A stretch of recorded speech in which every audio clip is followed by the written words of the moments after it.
There needs to be 2 goals for BC football season finale. Get the young players on the field and beat Syracuse.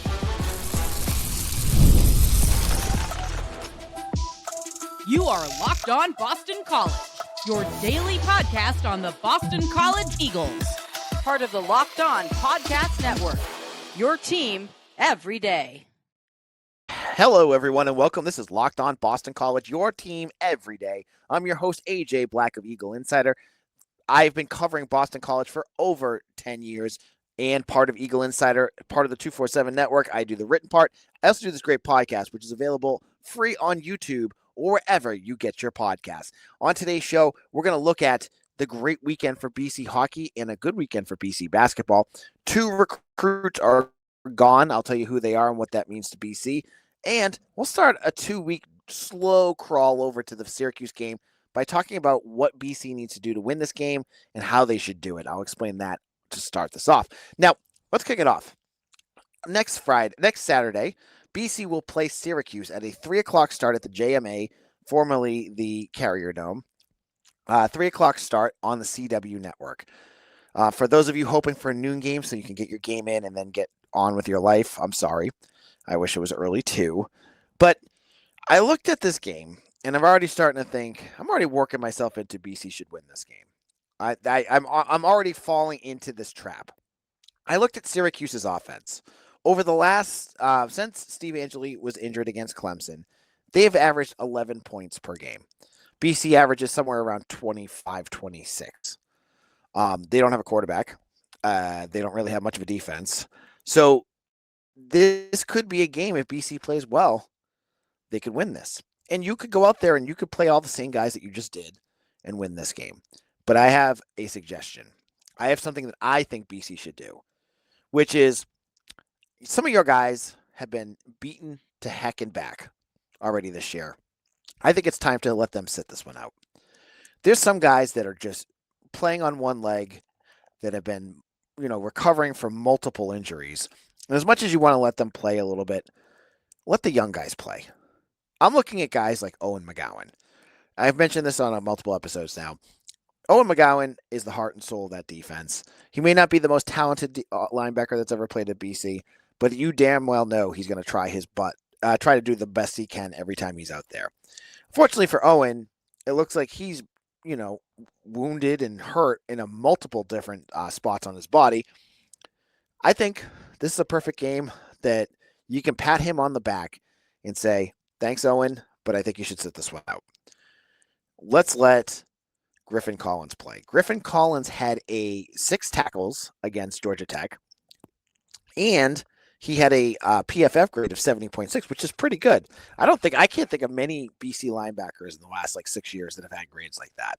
Now, small sample size, but let's make it a bigger sample size. Get him out there. Let him play. And this is going for multiple positions, I'm saying. Get these young kids that have had smatterings of playing, get them 50 snaps. Let them play. If you lose, you lose. If you beat them, it's even better for those young kids. So let Collins play. At edge, get Israel Oladapopu out there. Let him play. This is a kid, Mitch Wolf said, I've only watched certain snaps by this kid, true freshman edge, but he looked good. Well, we don't have any edges that can do much, and we've seen everything that we need to see out of some of these other guys, like Edward Kalengi, Favorite Bate. They're just not getting it done in terms of pass rush. Let the freshmen try it. See what we get. Can't beat that. So I think that's another position I would like to see one. I'd love to see, obviously, in the secondary, some of the younger guys come back. And I don't know where the red shirts are with some of these players specifically. Someone like Ashton Cunningham, if he's healthy, play him. If Marcus Upton is healthy, play him. Let these guys play. Max Tucker is trying his best out there, but we know that he isn't he's got some limits to him too. So, that's not the biggest position I'm looking at, but that's one I would say. I look at the offensive line. Next year, you're not going to have Jude Bowery. Next year, you may not have Logan Taylor. Let Papé and Ryan McGow play. Logan Taylor was, inches away from having to go out on a cart. They had a cart out for him in that last game, and he missed 1 snap. Logan has done so much for this team, but he's also played the last 2 seasons hurt. He's done everything. Let someone else do it. Same thing with Bowery. Both of these guys, they play a physical position. They've both been beaten up. Let them sit this one out.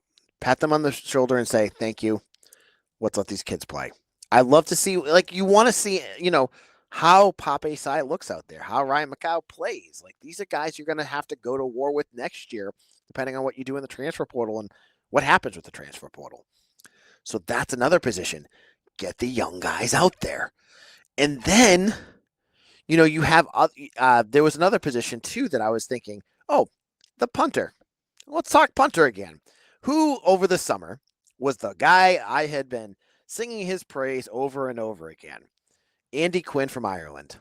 And we've seen him, I think he's averaging 63 yards per punt, but I think he has like 2 punts, and one of them was like a 68-yarder that went over a guy's head. Let him punt the whole game. Florio, he's averaged like 39 yards per punt, which is like second and last in the ACC. And he's had his moments, but he also had that 22-yard punt last week. Like, he's done his thing too. Let's see what you got in Andy Quinn in a game situation. Let him punt. Let's see what you got there. Those are the big positions. But there's also, guys that if they're healthy, let them play. Let's see what you got. Guys like Sterling Sanders, he's been hurt for a majority of this year. I don't think I remember seeing him on the injury report last week. If he's available, play him. Let's see what you have there. Jaden Fry, edge rusher, play him. I'm not saying you need to play every freshman, but give them the opportunity now. You're 1-10. What the heck's the difference between 1-10 and 1-11? You want that FBS win, but let some of these other guys get out there and play. See what you got, because you've played Bo McCormick and you've played Dawson Pugh, and you've had some other freshmen, Robert Smith. We've seen a bunch of. Let some of these other kids get out there and play in this game. It's going to be fun. Syracuse really does not have a quarterback, and you do. And they don't have a defense that's going to cause you the issues that an SMU, a Notre Dame, or Clemson caused you. So you should be able to put up points. If you can put up points, better chance to play these young guys. That's just my thought on that.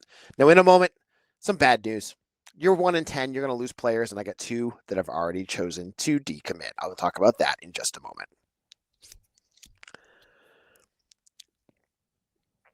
The NBA is back, and there's no better place to get in on the action than FanDuel, the official sportsbook betting partner of the NBA. Even if you missed the start of the game or want to ride the hot hand, FanDuel has live bets on everything from who will score next to fourth quarter comebacks. Plus, you can combine your live bets into a same-game parlay for a shot at a bigger payout.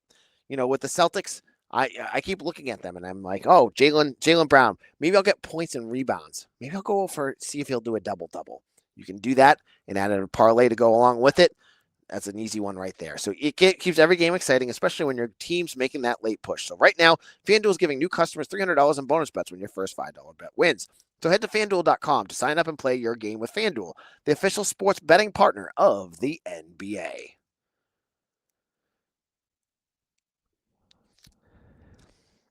This is Locked On Boston College. I am AJ Black of Eagle Insider. Thank you all who have made Locked On Boston College your first listen every single day. And to our first listeners, those who listen to Locked On BC first thing every morning, thank you so much. I do appreciate you. And I want to shout out everyone. I'm not the most comfortable person when it comes to meeting people that I don't know. And I know a few of you have seen me at games or walking into Alumni Stadium and you're like, hey, AJ, I love your show. And I kind of awkwardly kind of wave and walk in. I apologize. It's kind of the way I am. And I appreciate each and every one of you. I do. Thank you all who have listened and saw me at the games, and I appreciate you. So I just wanted to say that. All right, so when you're 1-10, you're going to lose recruits. That is part of this game. It's inevitable. You all know it. You knew it was going to happen. It happens every year when a bad team falls apart, the recruits scurry. And I have to.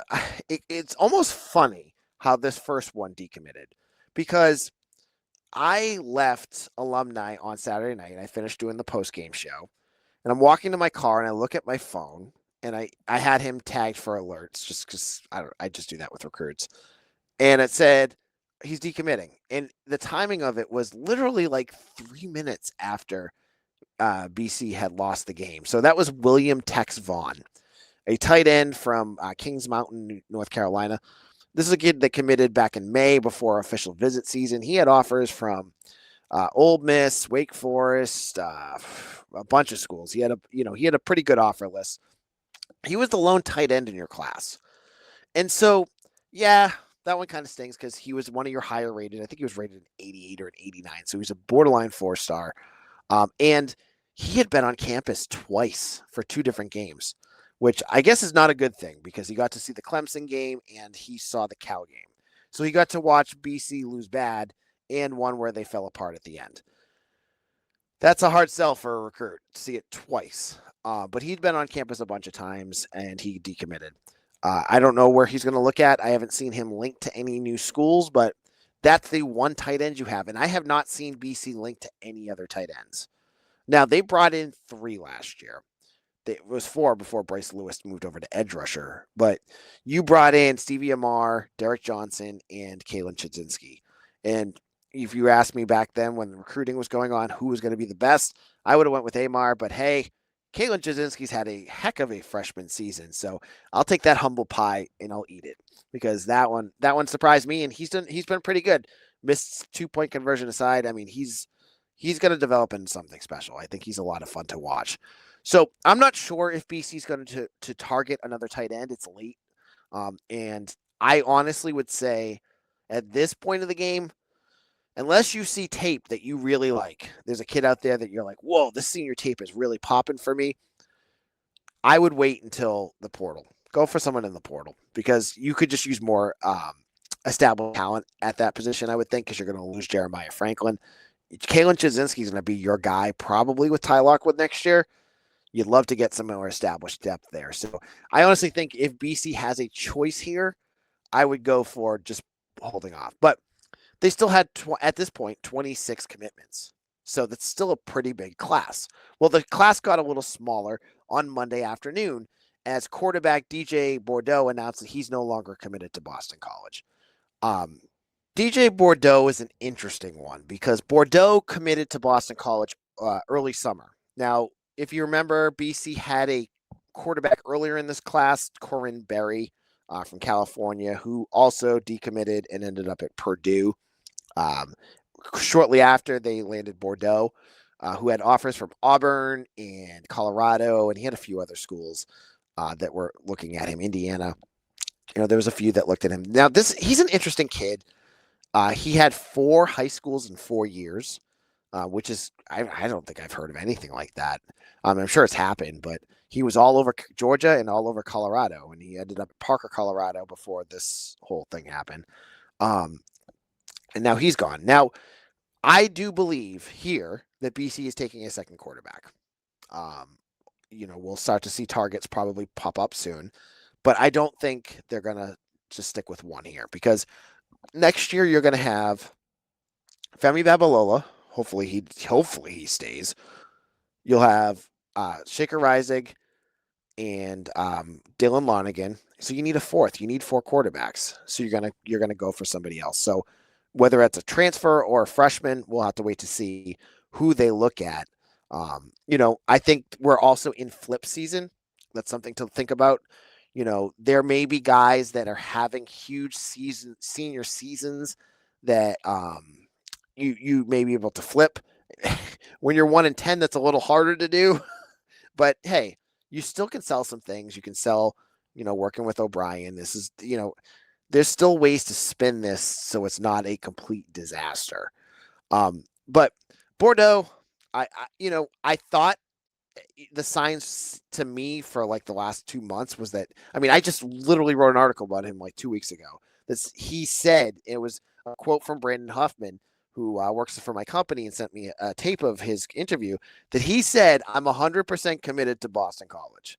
Well, not anymore. But remember, I do want to preface this for any of these situations that not all of these are kids leaving.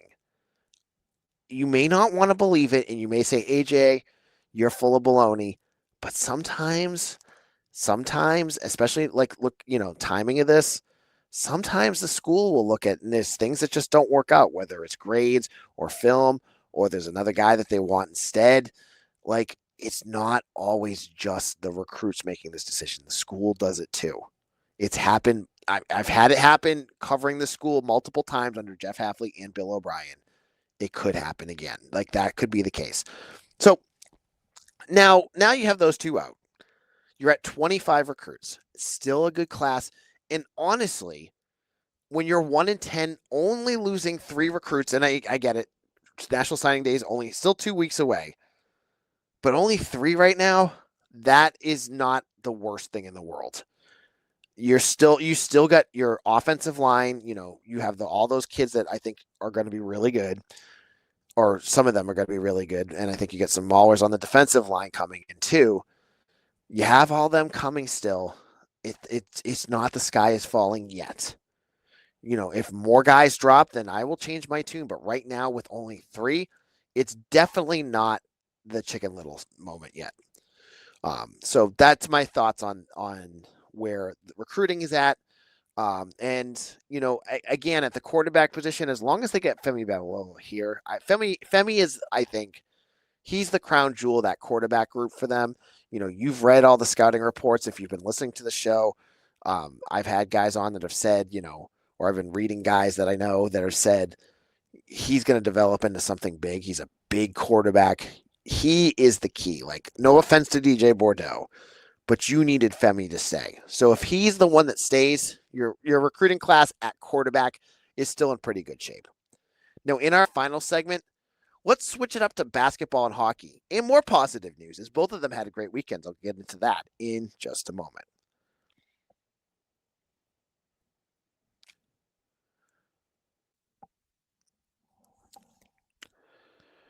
This is Locked On Boston College. AJ Black here of Eagle Insider. Thank you so much for checking us out. And if you're looking for a second listen, check out Locked On ACC with Kenton Gibbs and Alex Donald. They are bringing the heat on all things Atlantic Coast Conference. You need to make sure you check that out. So let's talk about this weekend.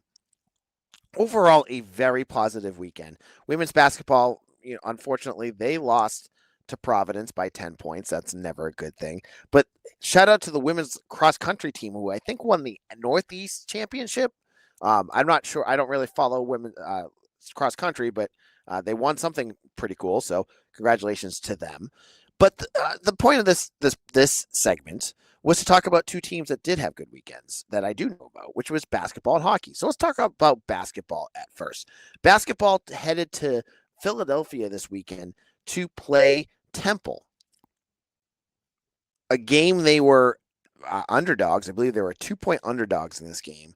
And you just felt going on the road against a team that's, an A10 team that you figured, would be pretty good.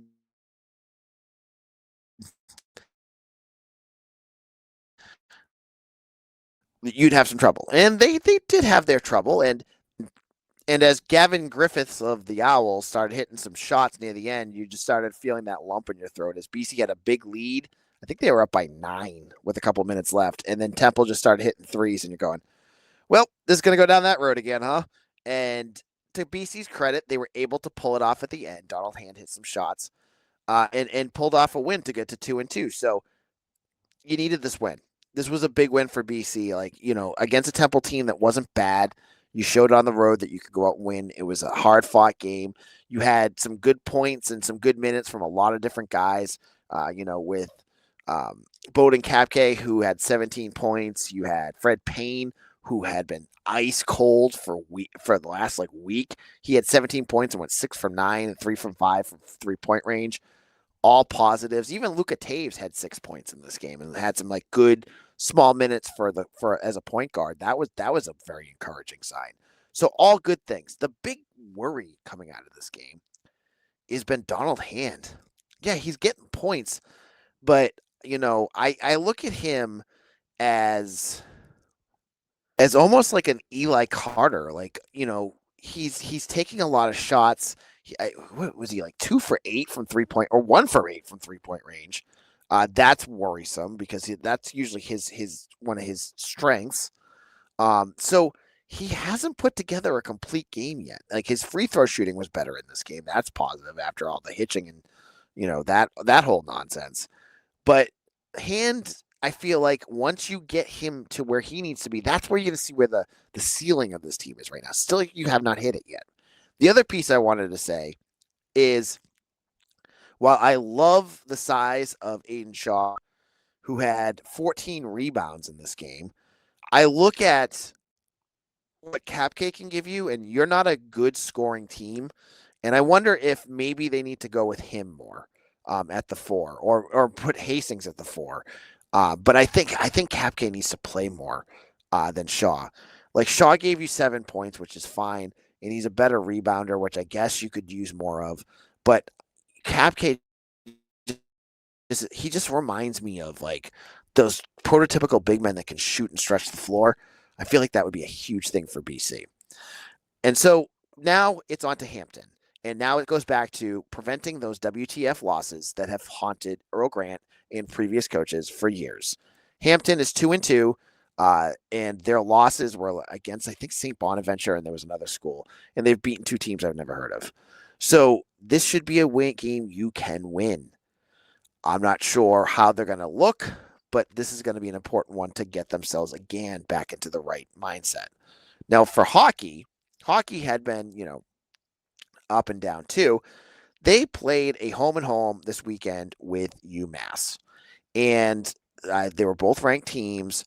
And I heard a lot of talk from UMass fans that they were going to win these games. There was a lot of talks on podcasts and stuff like that. I mean, I love that kind of stuff.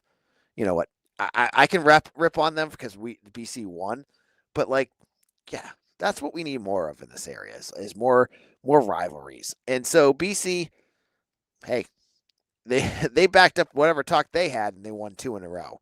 They went to Amherst and won, I think it was 7-3, and they shut them out at home. In that span, Luka Cloutier, their goalie, is Hockey East goalie of the week for the second. I think it's the second straight time. You had guys, Will Traeger, and there was another guy that had their first goals as BC players. Cool moments because there was injuries. There was guys that were players that were out. Major players for BC, and they still went out there and they won 2 against UMass. UMass is completely BC's younger brother when it comes to hockey. Yes, I know UMass won a national championship, but whenever BC plays them, BC takes them to the woodshed almost consistently all the time. It's just something that they do. And this weekend was no different.